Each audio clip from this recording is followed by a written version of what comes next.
Good morning everyone. For today's video ay magpapasalamat tayo sa ating Ginoo at napakasarap nga namang magpasalamat at magpuri sa Diyos sa araw-araw makabutihan niya, pag-iingat at katapatan niya sa ating buhay.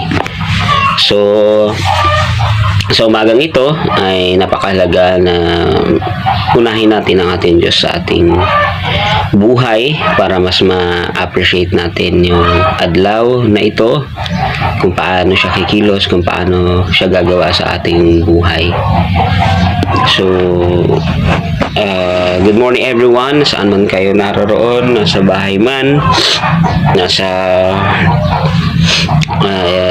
bukid o anong lugar ka nakastay, ay mas maintindihan natin ang kahalagahan ng pagpuri at pagsamba sa ating buhay na Diyos.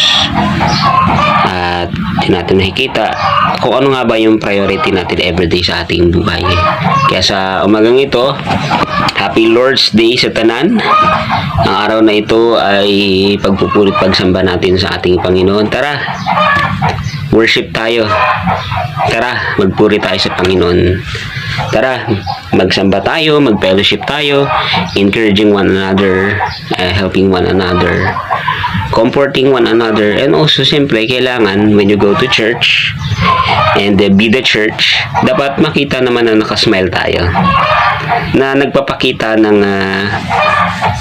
kagalakan natin sa ating Ginoo at sa ating buhay, na dumaan man tayo sa iba't ibang mga pagsubok ay nagkapadayon tayo sa pagpangalagad. At hindi lang yon, kapag nasa church ka, nakita mo yung mga kapatiran, mga kapwa mo mananampalataya,